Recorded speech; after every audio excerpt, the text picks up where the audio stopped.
Greetings. If you're watching this, it can only mean that you've enrolled in an online history course at the University of Texas at Dallas. My name is Dr. Ryan Pettengill, and I will serve as your instructor for this semester. The purpose of this video is to familiarize students with the guidelines, expectations, and requirements for the semester. So if you haven't had a chance to download a copy of the syllabus, what I recommend that you do is log into Blackboard, click on the course homepage, and then near the top of that page there's a link where you can download a copy of the syllabus. Get that in front of you, even if it means putting me on pause, because that's what we're going to be going through for the next several minutes. In an online class, any online class, communication is absolutely essential. And the best way to get a hold of me is through email. If you're looking at the syllabus near the top of that first page, you're going to see my email address. If you get me a message Monday through Thursday before 3 p.m., there's a good chance that I'll respond on the same day. If it's after 3 or if it's on the weekends, it'll be a little bit slower, but I take a lot of pride in getting back to students in a timely fashion, so that is the best way to get a hold of me. I will also hold office hours throughout the course of the semester, and this will be virtual office hours. What I'll do is I'll send out a Zoom link, and anybody that's got something for me, be it a question or whatever, that requires a face-to-face or at least direct conversation, you can drop into the Zoom room, and we can have that conversation. So that is also an option. Now, History 4378 is a special topics history course, and in our case, that special topic happens to be American labor history. Now, labor history has been around as a field of study, as, part of the broader American history literature for quite a long time. A lot of professional historians kind of trace its roots back to a guy by the name of John R. Commons from the University of Wisconsin that really kind of created it as a field. The thing about Commons is that he kind of saw labor history as more of a part of the broader American economy. In other words, this was one more thing to study when it comes to the broader field of economics. What obviously got lost in that shuffle was workers, like the people that were performing the labor, performing the work, what they thought that they were doing when they staged walkouts, what they thought that they were doing when they negotiated for whatever contract that they were trying to negotiate for, what the working class thought that it was doing when it supported other social movements, be it civil rights or women's rights or various other social movements designed to empower people who had, up to that point, been on the outside looking in.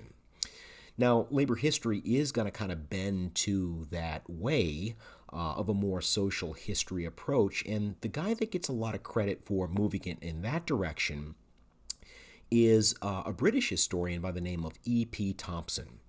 He wrote this really famous book entitled The Making of the English Working Class. And basically what it does is it writes history from the worker's perspective. And over the course of the 60s and the 70s and the 80s and well into the 1990s, we see these groundbreaking studies of history written from the worker's perspective. Now, as we approach the 21st century and even into the early 2000s, it almost became a cliche of sorts to say that labor history had hit this critical crossroad, that it was in a state of crisis. I understand what labor historians mean when they say that. However, I don't necessarily see it as a crisis so much as an opportunity. We, as historians, as students of history, have the opportunity to examine the role that labor history, that workers, working class organizations, unions, organizations that teamed with working class organizations, how they moved that needle involving freedom, involving opportunity, involving democracy, how they moved that needle forward throughout American history. So, what we're going to be doing in this class is not the gamut of American history. We're going to start in the mid to late 19th century. So, the time period that generally comes in the aftermath of the American Civil War. We'll go through what historians refer to as the Gilded Age. We will enter into the progressive era of the early 20th century, where you will see middle class reformers teaming with some working class organizations to bring about a sense of order to American life, especially with respect to the American economy.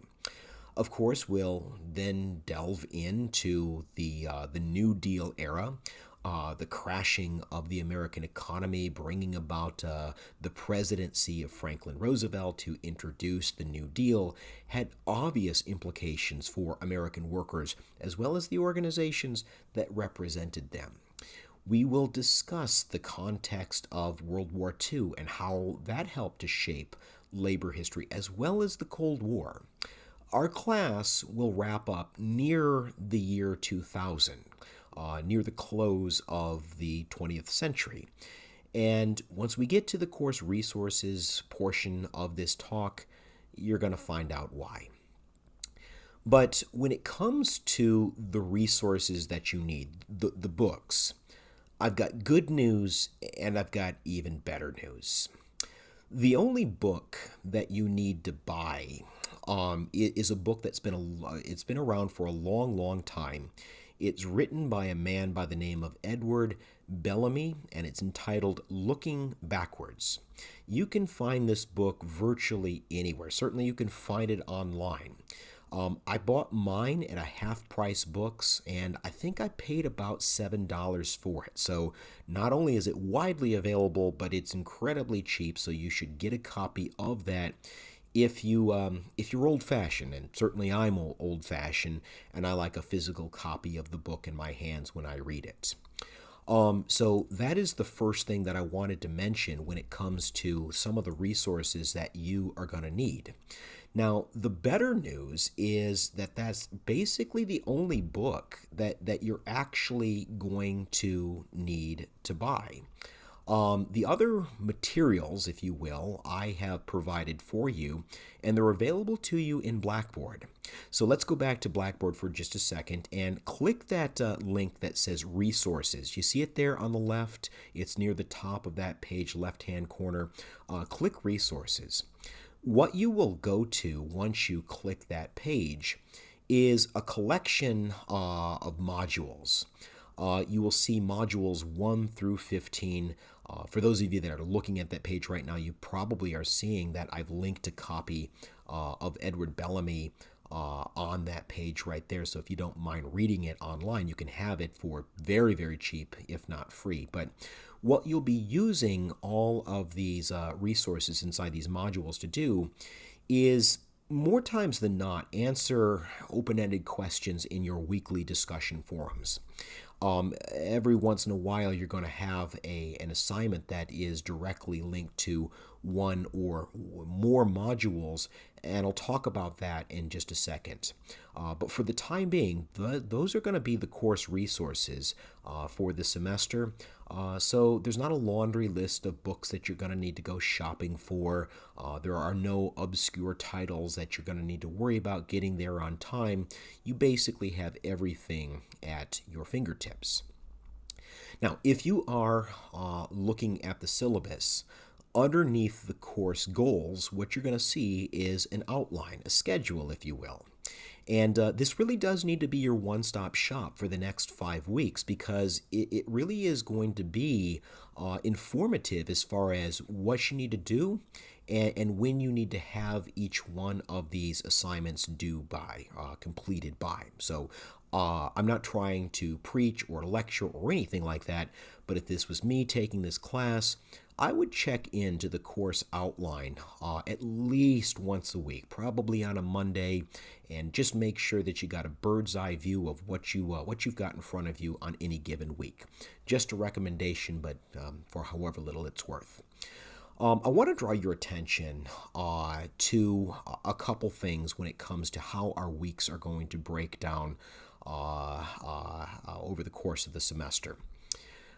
Usually, you will have to review the resources in at least one, a lot of times more than one module. I don't need you to go over these resources with a fine-tooth comb. I don't need you to be able to recite them back to me, but you generally do need to have some familiarity in terms of what they have to say and how they might inform some central question that we're chewing on any given occasion.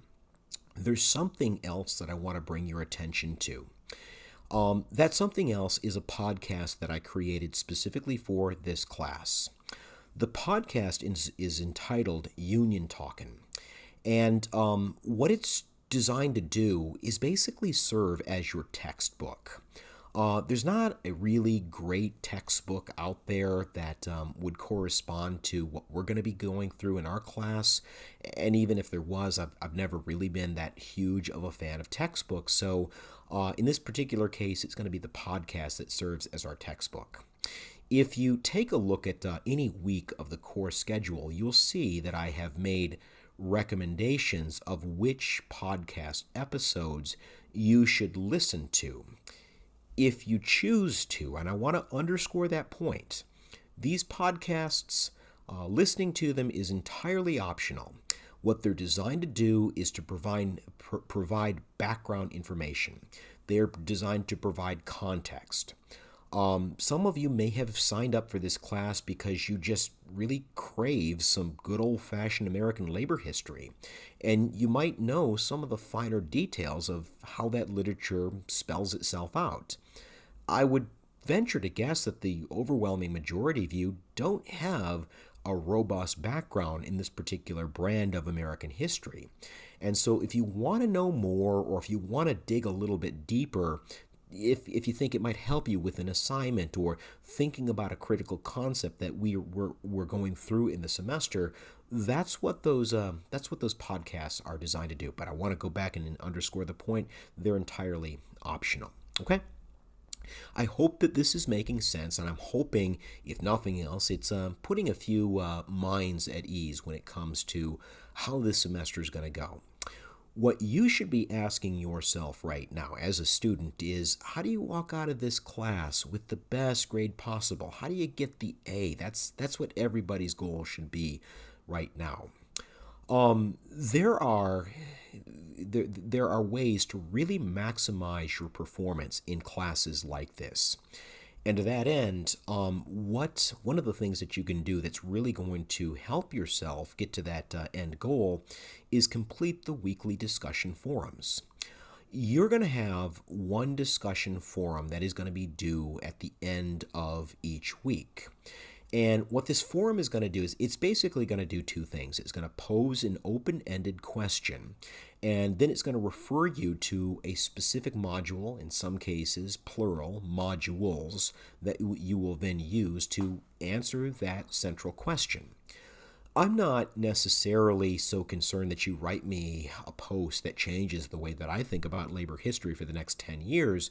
What I'm more interested in you doing is actually participating in what I consider to be an ongoing online conversation. If we were having this class face-to-face, we would have class discussions revolving around one topic or another. Obviously, we're not together in a class, so these weekly discussion forums are going to supplement those conversations that we would be having in the classroom. Okay? The second thing that you are going to be required to do here, there are 5 major topics or 5 major assignments in total. The second assignment is what I'll call the Labor History and Comics Project. This is going to be worth 15% of your cumulative score. And what that is going to involve is you taking some primary resources from one of these modules. I think it can be up to several of these modules, these primary sources, and then kind of compiling them into this comic strip to tell a story.